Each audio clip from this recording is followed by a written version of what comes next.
যে যে বিস্তীর্ণ অঞ্চলে কৃষি জমিতে নোনা জল ঢুকে যাচ্ছে, বর্ষা হোক, ঝড় হোক, জল হোক, জমি নষ্ট হয়ে যাওয়ার কিন্তু একটা পরিষ্কার যে চিত্র, সেই চিত্র উঠে আসছে। গোটা সুন্দরবন কৃষির ক্ষেত্রে কিন্তু অন্যতম বড় সমস্যা এই নদীর জল ঢুকে পড়া। এই নদী জল ঢুকে পড়া, এই যে জিনিসটা দীর্ঘদিন হয়ে আসছে, এর কি কোনো উপায় আছে যাতে মানুষের উপকার হয়? দেখুন, সুন্দরবনের সমস্ত দ্বীপগুলো প্রায় ৩,৫০০ কিলোমিটার নদীবাঁধ আছে। এগুলো সবই কিন্তু নদীবাঁধ, কৃত্রিম বাঁধ। যত দ্বীপ আছে এগুলো ম্যাচিউরড আইল্যান্ড না, এগুলো ইম্যাচিউর আইল্যান্ড। ম্যাচিউর আইল্যান্ড কাকে বলে? যেখানে জোয়ারের জল পৌঁছবে না। তাই ইংরেজ আমলে ইতিহাস, জমিদার লাটদার এদেরকে জমি দেওয়ার জন্য, রাজস্ব আদায়ের জন্য ইংরেজরা এই সমস্ত জঙ্গল সাফ করে আদিবাসী সাঁওতালদের রাঁচি থেকে নিয়ে এসে এই নদীবাঁধ দেওয়া হয়। জমিদারি পত্র নয়, ইংরেজের শোষণের পথটা প্রশস্ত হয়। আলগা মাটির বাঁধ। সুন্দরবনের জোয়ার ভাটা, জোয়ারের সময় ১২ থেকে ১৫ ফুট জল ওঠে, আর ভাটায় জলটা নেমে যায়। জোয়ার যখন আসে, যদি রাতের বেলা জোয়ার আসে, সুন্দরবনের চাষের জমি, বসতি, আলগা মাটির বাঁধ দেওয়া, জল থাকে উপরে, বাসস্থান চাষের জমি থাকে নিচে। এই সুন্দরবনের ৩,৫০০ কিলোমিটার নদীবাঁধ অতীতে কংগ্রেস রাজত্ব যখন ছিল, স্বাধীনতার পরেও সেচ দপ্তরের অধীন ছিল না।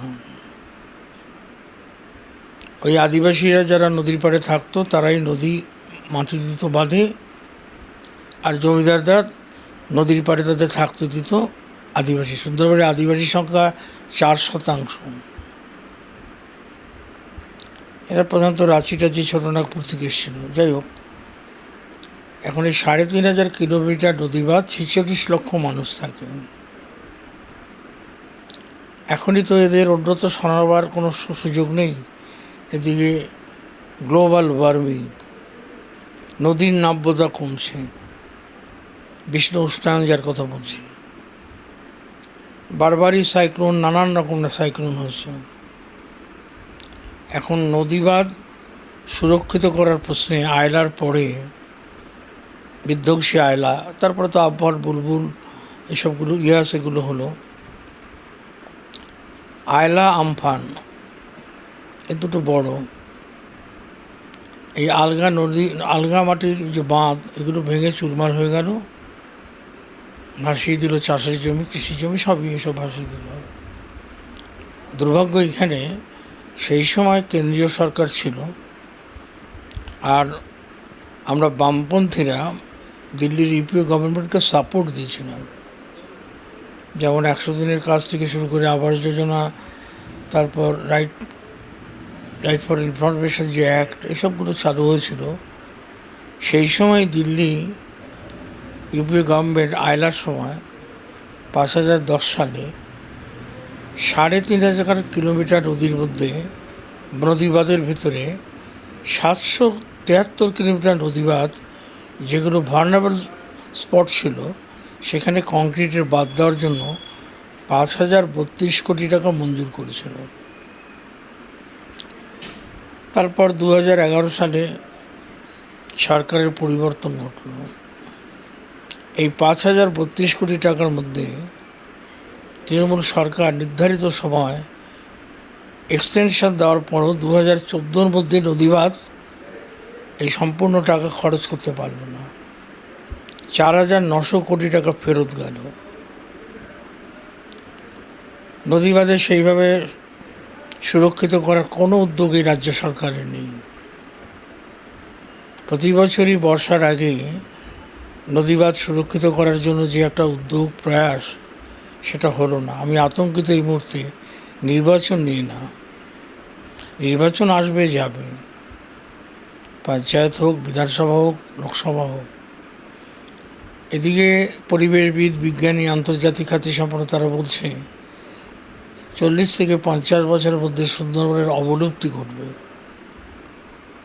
সুন্দরবনের নদীবাঁধ নিয়ে এই নির্বাচনে কোনো কথা নেই, একমাত্র বামপন্থীরাই চিৎকার করছে।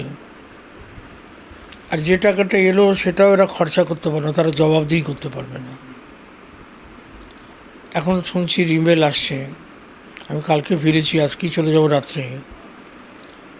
যা শুনছি তা যদি সত্য হয়, যদি রিমেলের ধাক্কা যদি আমাদের সুন্দরবন এলাকাতেও তার প্রভাব পড়ে, যদি 80 থেকে 100 কিলোমিটার বেগে ঝড় আসে, সেই ঝড় যদি পূবের হাওয়া হয় বা পূব দক্ষিণের যদি হাওয়া হয়, পশ্চিমী হাওয়া হলে সুন্দরবনের বিপদ হবে না, উত্তরে হলেও বিপদ হবে না। পূবের হাওয়া বা পূব দক্ষিণের হাওয়া যদি হয়, তাহলে সমুদ্র নদী হবে উত্তাল এবং 8 থেকে 10 ফুট জল উঁচুতে উঠবে। আর এই সবে পূর্ণিমাটা গেল, দ্বিতীয়া, তৃতীয়া, চতুর্থী ইমেলটা আসার সম্ভাবনা। যদি বাংলাদেশে না গিয়ে যদি এখানে আসে, তাহলে আপনাকে বলতে পারি যে পশ্চিমবাংলার যে অংশ সুন্দরবন অনেকটা বিধ্বস্ত হবে। কতগুলি শেল্টার হয়েছে কেন্দ্রীয় সরকারের টাকাতে, তাতে কজন লোক আশ্রয় পাবে। আসলে সুন্দরবনের পাকা ছাদ চাই, নদীবাঁধ আরও উঁচু কংক্রিট চাই। এই কাজটা অবহেলা করলো কেন্দ্রীয় সরকার, রাজ্য সরকার। যদিচ কেন্দ্রীয় সরকার টাকা দিয়েছিল, রাজ্য সরকার যে অপদার্থতার পরিচয় দিল, এর কৈফিয়ত কে দেবে? রাজ্যের মুখ্যমন্ত্রী বারবার চিৎকার করে কেন্দ্র টাকা দিল না, কেন্দ্রের তো উদাসীনতা আছেই, কিন্তু ইউপিএ গভর্নমেন্টের সময় যে টাকাটা এরও ফেরত গেল কেন, এর জবাবটা কে দেবে? একদমই তাই। কাজবাজ নিয়ে যে ধরনের আলোচনা আমাদের চলছে, কিন্তু আমাদের একটা সার্ভে রিপোর্টের কথা যেটা আপনাকে জানাচ্ছিলাম, যে একেবারে উঠে এসছে, মানুষ বলছে কান্তি গাঙ্গুলির কাজের বিকল্প নেই। কিন্তু আমি বলছিলাম যে ব্যক্তিগত কান্তি গাঙ্গুলি তো একটা বিষয়, কিন্তু তারপরেও যেটা দাঁড়াচ্ছে যে মানুষ বলছে সিপিএমকে ভোট দেব কী করে, সিপিএম রক্ষা করতে পারবেন, এই আর কি। দেখুন, এটা কান্তি গাঙ্গুলির বিষয়বস্তুটা আমি মমতার মতো বলতে পারবো না, মোদির মতো বলতে পারবো না। যা কাজ হয়েছে, সুন্দরবনে 38টা ব্রিজ হয়েছিল, যোগাযোগ ব্যবস্থা যতটা সম্ভব ভালো করা যায় সেই চেষ্টা করা হয়েছিল। অনেকগুলি ব্রিজ যেগুলো পরিকল্পনার মধ্যে ছিল সেগুলো এরা করতে দিল না। এবং সবচেয়ে যেটা উল্লেখযোগ্য, এখন এরা বলছে বুড়িগঙ্গার ব্রিজ করবে। প্রণব মুখার্জি যখন অর্থমন্ত্রী, আমি সুন্দরবন দপ্তরের মন্ত্রী, সাগর আমাদের দক্ষিণ চব্বিশ পরগনা জেলার, বুড়িগঙ্গা নদীর নাব্যতা নেই, জোয়ার ভাটার উপরে ওদের জীবন, ভাটার সময় ভেসেল চলে না। স্বাভাবিক কারণেই প্রণব মুখার্জির উদ্যোগ, উৎসাহে তিনি আমাকে ডেকে বললেন যে একটা ডিটেলস প্রজেক্ট রিপোর্ট করে দিতে হবে। 2009 সালে সেই প্রজেক্ট রিপোর্ট করে জমা দেওয়া হলো। প্রায় 650 কোটি টাকার বুড়িগঙ্গার উপর ব্রিজ হবে। পরবর্তীকালে যেটা হলো, 2010 সালের পরে দিল্লিতে আমরা সমর্থন তুলে নিলাম। মমতা বন্দ্যোপাধ্যায় হলো রেলমন্ত্রী, জাহাজমন্ত্রী মুকুল রায়। তখন আমি সুন্দরবন দপ্তরের দায়িত্বে। হঠাৎ একদিন চিঠি এলো প্রণব মুখার্জির দপ্তর থেকে, অর্থ দপ্তর থেকে। এখন পার্টনার হয়েছে তো তৃণমূল কংগ্রেস, তখন পার্টনার দিল্লির সরকারের সঙ্গে, যে এই বুড়িগঙ্গা নদীর ব্রিজটা জাহাজমন্ত্রী মুকুল রায় করবে। রাজনৈতিক সক্ষতা, বাধ্যবাধকতার জন্য প্রণববাবু দুঃখ প্রকাশ করল। সেই ব্রিজ আজও হলো না। এরকম আরও কয়েকটা ব্রিজ ছিল গোসাবাকে লিঙ্ক করার জন্য। মমতা বন্দ্যোপাধ্যায় বললেন গদখালিতে ব্রিজ হবে। আমরা যে বালি গোসাবা বালি তাকে সেখানে একটা ব্রিজ, সেই নদীটার নাম হচ্ছে দুর্গাদোয়ানি, রাগাবাড়িতে একটা ব্রিজ, তারপরে চাঁদবাড়ি ঘাট, বড়সাবনগরের ব্রিজ, এগুলো সব আমাদের পরিকল্পনার মধ্যে। RIDF এর প্রজেক্টে কিন্তু এই 12-13 বছরের মধ্যে একটা ব্রিজ সুন্দরবনে কিন্তু করেনি। সুন্দরবনের যোগাযোগ ব্যবস্থা ভালো করতে পারলে কৃষি বলুন, শিক্ষা বলুন, স্বাস্থ্য বলুন, যারা পর্যটক, সব কিছু মিলিয়ে অর্থনীতিটা চাঙ্গা হতো। সুন্দরবনে একটাও কিন্তু হিমঘর নেই, প্রধানত দক্ষিণ 24 পরগনা জেলার প্রত্যেকটা ব্লকে নাকি হিমঘর করবে, একটাও কিন্তু হিমঘর হয়নি।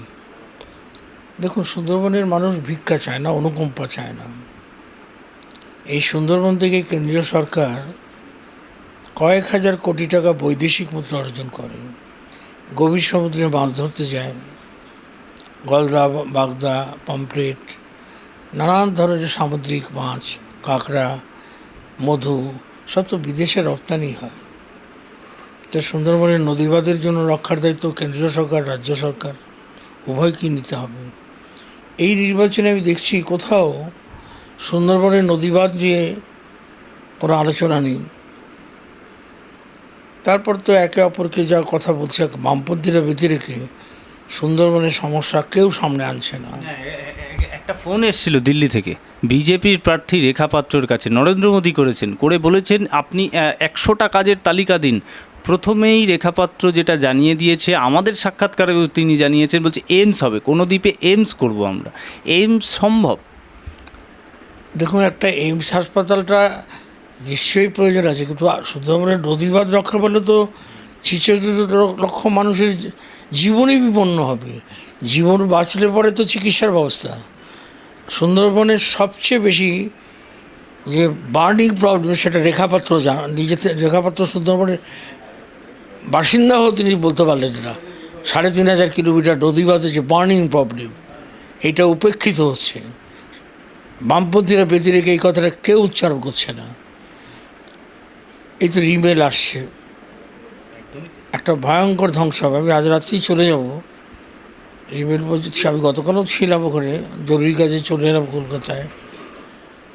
জানি না রিমেল যদি বাংলাদেশে ঘুরে না গিয়ে যদি আমাদের দিকে বাঁক নেয়, তাহলে কপালে দুঃখ আছে।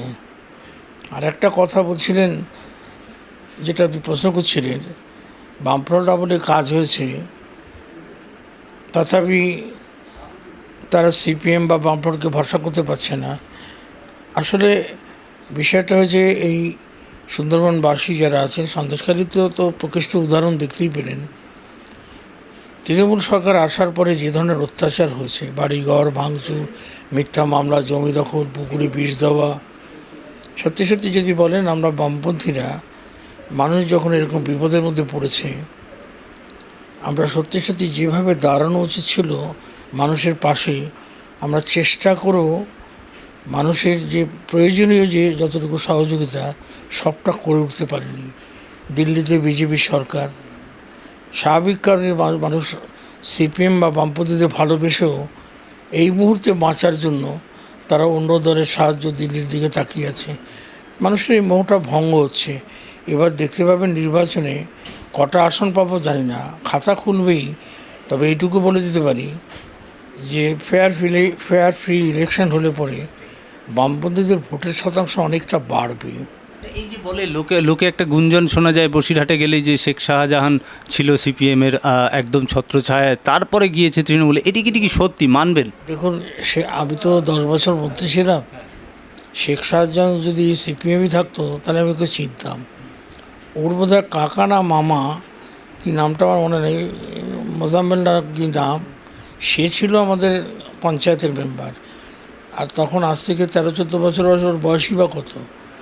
ও কোনোদিন CPM-এর পার্টি মেম্বার, AG মেম্বারও ছিল না, এটুকু তো আমি জানি।